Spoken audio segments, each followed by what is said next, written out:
Lynx dominates Aces. 40 home win highlights. Domination on the court. Lynx crush Aces in electrifying home victory. In a jaw-dropping display of basketball prowess, the Minnesota Lynx delivered a stunning performance that will be remembered for weeks to come, demolishing the Las Vegas Aces 109-78 and extending their home winning streak to an impressive 14 consecutive games. But here's where it gets exciting. Led by the phenomenal Napheesa Collier, who blazed through the game with a remarkable 25-point performance, the Lynx showcased why they're considered a powerhouse in the WNBA. Collier wasn't just scoring, she was a total force, complementing her points with 9 crucial rebounds and converting an outstanding 10 of 13 free throws. Courtney emerged as another key player, delivering a near-perfect shooting night by connecting on 10 of 12 field goal attempts, including a sizzling 3 for 4 from beyond the arc. Her precision was nothing short of surgical. And this is the part most people miss. The Lynx's dominance wasn't just about individual brilliance. It was a team symphony. Bridget Carleton chipped in 14 points, while Kayla McBride and Jessica Shepard added 13 and 10 points respectively, creating a multi-pronged attack that left the Aces scrambling. The game's momentum shifted dramatically in the third quarter, where Minnesota unleashed a 34-point onslaught that effectively sealed the Aces' fate. Their shooting was clinical, 54% overall, with an impressive 10 for 25 on three-pointers and a stellar 25 for 38 from the free throw line. Las Vegas, battling fatigue from back-to-back road games, struggled to match the Lynx's intensity. Aja Wilson led their scoring with 15 points, while Jackie Young contributed 14, but it was nowhere near enough to challenge Minnesota's relentless performance. Controversy Corner. Was this just another game or a statement of championship potential? The Lynx's 4th consecutive victory and their 22-4 season record suggest they're not just playing, they're making a statement. With Anastasia Olairi-Kasut adding late game points and the team reaching 100 points with 4 minutes remaining, this wasn't just a win, it was a declaration. Looking ahead, the Lynx will visit Atlanta on Sunday, while the Aces face Dallas in their 3rd road game in 4 days. One thing's certain, after this performance, every opponent will be watching the Lynx with a mix of respect and trepidation. What do you think? Was this a glimpse of the Lynx's championship potential, or just another night at the office? Drop your thoughts in the comments below. Napheesa Collier MVP case, dominating the WNBA with the Minnesota Lynx. Napheesa Collier is on the verge of history. As the Minnesota Lynx's star forward, she's not just dominating games, she's rewriting the MVP narrative for the franchise. In a stunning display of skill and leadership, Collier led the Lynx to a commanding 109-78 victory over the Las Vegas Aces, scoring a game-high 25 points and grabbing 9 rebounds in just 25 minutes. But here's where it gets controversial. Can a player who fell short in the playoffs still claim the MVP title? Or does Collier's regular season brilliance make her the clear choice? Let's break it down. The Aces, once a dynasty in the making, arrived at Target Center with a 12-12 record and whispers of lineup dysfunction. Collier exploited their weaknesses, shutting down Aja Wilson, last season's unanimous MVP, while the Lynx defense turned loose balls into turnovers and offensive rebounds into fast breaks. A late three-pointer by Collier in the first half sent the sellout crowd into a frenzy, and the Lynx never looked back. Coach Cheryl Reeve, asked about the team's turnaround from a 0-10 stretch against the Aces, summed it up bluntly: "We're better now." That improvement? Credit Collier's return to form after a 2022 hiatus for motherhood and a 2024 roster overhaul.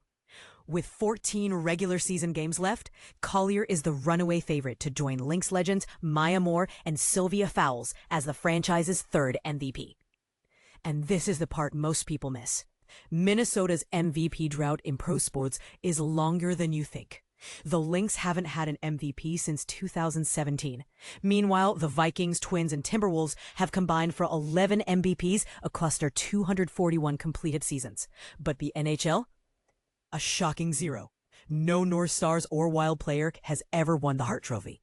The Vikings, though, have their share of legends. Alan Page, 1971, Fran Tarkenton, 1975, and Adrian Peterson, 2012. all claimed NFL MVPs. Peterson's 2,097 rushing yards in 2012 fell just 9 yards shy of Eric Dickerson's record, a fact that still stings. Meanwhile, the Twins' 5 MVPs include Rod Carew, 1977, and Justin Morneau, 2006, though some argue Zoilo Barcelos, 1965, was snubbed in favor of Tony Oliva. The Timberwolves' lone MVP is Kevin Garnett, whose 2004 playoff run still hangs in the Target Center as a retired jersey. But did you know Minneapolis's George Mikan could have been an MVP? He led the Lakers to 5 titles before the NBA even started awarding the honor in 1956. So, where does Collier stand? She's not just a candidate, she's a force. With the Lynx surging and her stats climbing, the question isn't if she'll win, though whether the Aces can ever recover from this latest humiliation. And for the fans, the debate is just beginning. Do you think Collier deserves the MVP? Or should the award go to another standout performer this season? Share your thoughts below. This one's bound to spark a conversation. Lynx dominate Aces. Napheesa Collier's 25 points secures 14th straight home win. Imagine witnessing a team's absolute dominance on the court, with their opponents struggling to keep up. That's exactly what happened when the Minnesota Lynx took on the Las Vegas Aces, resulting in a resounding 109-78 victory for the Lynx. This win marked their 14th consecutive home win, a testament to their incredible skill and teamwork. But here's where it gets interesting. The Lynx's performance was not just about winning, but about making a statement. With Napheesa Collier scoring an impressive 25 points and Courtney Williams adding 23, it's clear that this team is a force to be reckoned with. And this is the part most people miss: the Lynx's ability to work together seamlessly, with each player bringing their unique strengths to the table. Collier's 16th 20-point game this season is a notable achievement, making her the leader in the WNBA for most 20-point games. Williams' impressive shooting, with 10 out of 12 field goals and 3 out of 4 three-pointers, was another highlight of the game. The Lynx's coach, Cheryl Reeve, praised her team's performance, saying it might have been their best game of the season. "I thought our starters were incredibly locked in," Reeve said. "And then even bench minutes, we've been a little longer to kind of give them a little bit more time to grow." The game was all but over by halftime, with the Lynx leading 51-35. They continued to dominate in the third quarter, scoring 34 points and taking an 85-61 lead into the fourth. The Lynx's shooting was impressive, with 54% overall and 10 out of 25 three-pointers.